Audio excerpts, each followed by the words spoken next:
Hello guys, and welcome to another episode of my Career Mode series. We ended last episode on a high note as we beat Liverpool, and hopefully we can carry that form into our next game against West Brom, because they're a team that really worry me actually. They have a few quality players, like Peter Odemwingie is really good. Romelu Lukaku is one of my personal favorites as a Chelsea fan. I hope he's back in Chelsea blue very soon, because he's an absolute wrecking ball. And luckily they don't have Lukaku in the side actually, so that bodes well for us.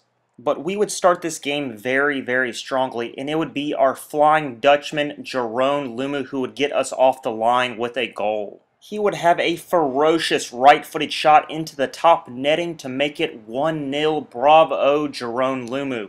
But in the 34th minute, the young Dutchman's game, which started with so much promise, would end abruptly in injury. He would go down and have to be brought off. This is horrible news for us because Lumu was just starting to hit his stride, but we would have to press on, and press on we did. The man who replaced Lumu, Michu, would say, "Anything you can do, I can do better," and have an almost identical goal go in to make it 2-0 to Swansea. And that is how we would go into halftime ahead against West Brom, a very fortunate scoreline. That good fortune would continue in the second half when De Guzman would say, "Give me the space, then give me the goal," and he would laser one in from 25 yards out to make it 3-0 to Swansea City. But keeping with tradition, we would not keep the clean sheet, and we would fall to yet another headed goal from Chris Brunt, but it would turn out to only be a consolation as we would go on to clinch the game 3-1, getting the crucial 3 points from West Bromwich Albion, a game that I thought we would have a lot of difficulty getting those points, but in the end it turned out to be a walk in the park. But after the euphoria died down, we had to face the music and find out that Jeroen Lumu will be out for 3 months. Even though we have strikers in the squad, I really enjoyed having Lumu in our arsenal. But puns aside, we had Arsenal up next in the league, and Arsenal are a team that I hate playing on FIFA because EA treats them like they are Barcelona, and I realize that they can pass. They are a really great passing side, but they are not Barcelona EA, and stop programming like they are. But you see there that Bulgaria offered me the international management position, and unless a team like Brazil or someone like that comes along, a team that I really want to manage, I'm probably not going to get into international management, and so I just pocketed that offer. But going back to Arsenal, they are a team that I would love to beat just because Michel Vorm left us for them in the summer, and I want to put 5 or 6 past him just to show him that we are the club in the ascendancy and that he made the wrong choice, but that would prove to be a very difficult task. Difficulties would arise very early in the first half when Jack Wilshere would play a ball to Olivier Giroud, and he will just bury that into the back of the net from outside of the 18-yard box to make it 1-0 to the Gunners. And our troubles would continue in the 32nd minute when Gervinho would have another shot from outside of the box go into the back of the net to make it 2-0 to Arsenal. But there was more punishment in store when Santi Cazorla, who has been absolutely sublime this season, would have a goal from a crazy angle into the side netting to make it 3-0 to the Gunners. And that is exactly how we would go into halftime, behind 3-0, and we would have to pick it up if we wanted anything from this game at all. And after a relatively quiet half with no chances, Santi Cazorla would bury yet another goal from outside of the box to get their 4th, an absolutely wonderful brace from the little Spaniard. But Arsenal were going for high fives, and Jack Wilshere would make it all possible with their 5th goal in the 87th minute to make it 5-0, and that is how this game would end. They'll be calling this one the embarrassment at the Emirates for Swans, and it was just an absolute travesty. Not even one goal against Michel Vorm, and so our young squad is going to walk away with their heads hung in shame. But we have a chance for redemption against Norwich City, who are struggling just 1 place away from the relegation spots, and we should be able to snatch all 3 points away from the Canaries. But I have been overly confident before, and we've come away from places that we should be getting all the points with 1 or no points, and so I'm just going to keep my mouth shut and let the team do the talking on the pitch. And we backed up our talk very early in the first half when Jesse Rodriguez, who was anonymous against Arsenal, would get yet another goal in the 13th minute to make it 1-0 to Swansea. And then Nathan Dyer, like he has done so many times this season, burns up that right side, passes it in, and De Guzman just places that into the back of the net, easy as can be, to make it 2-0.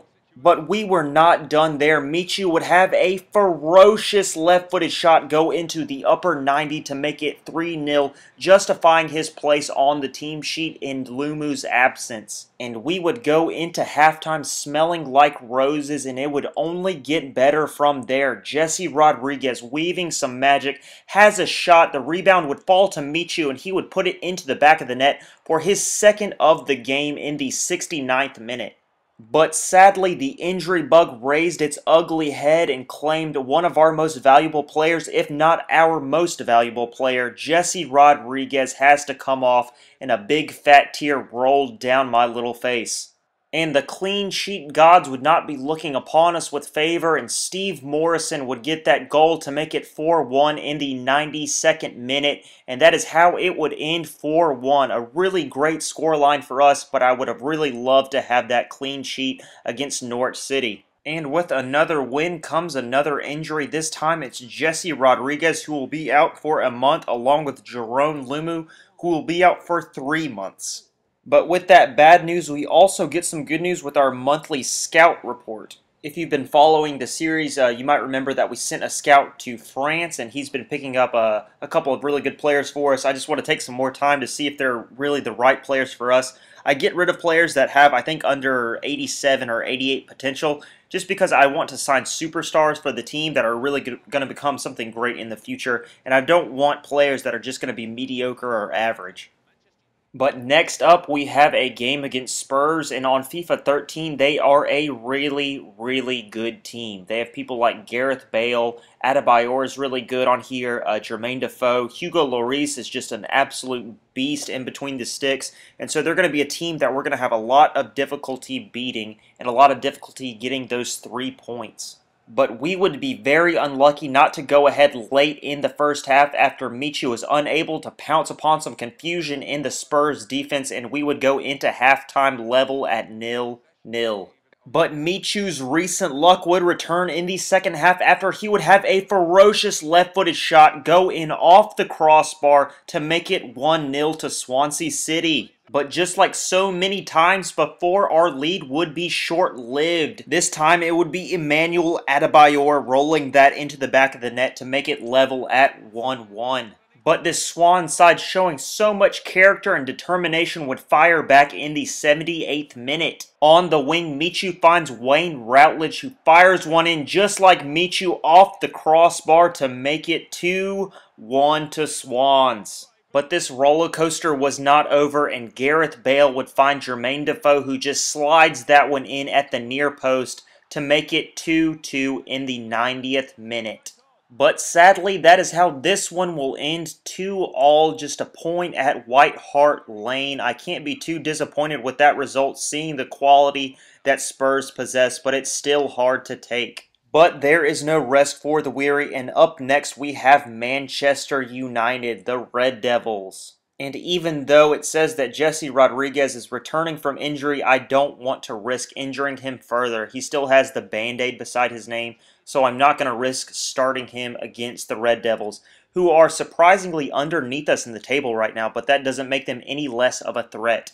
Even without Rooney, who is red-carded, and RVP, who is on the bench, they still have more than enough firepower to rip us to shreds. But surprisingly, that would not be the case in the first half, and in the 40th minute, Michu would cut inside and get a shot past Anders Lindegaard to make it 1-0, and we were ahead against Manchester United. And even though we went into the half ahead 1-0, I knew that would not be enough against a team like Manchester United, and we needed that second goal. But we would get lucky shortly after the restart. Nathan Dyer's fierce shot goes off the crossbar and to the head of Rangel, who gets our second goal that we need so badly. But we seemed determined to shoot ourselves in the foot, and after a poor giveaway, Chicharito Hernandez buries that in the back of the net. He's going to do that 9 times out of 10, and they were back into this game. And after the introduction of RVP, I knew he was going to get his goal, and with that magical left foot, he puts one in the bottom corner to make it 2-2. And like we've seen so many times this season, Manchester United have started their comeback, and it would be Danny Welbeck, the young striker, who would put that again in the bottom corner to put themselves ahead in the 70th minute. But the nail in the coffin would come off the head of Robin van Persie, who would get his second goal in the 79th minute to make it 4-2. And this game, which in the beginning held so much promise, ends 4-2 to Manchester United. Swansea walks away with nothing. Alright guys, that's where this episode will end. I hope you enjoyed it. A like or a subscription would be greatly appreciated, and we are getting closer and closer to January, bringing in some new players, so get excited about that. Alright, check in next time. Thanks a lot guys. Bye.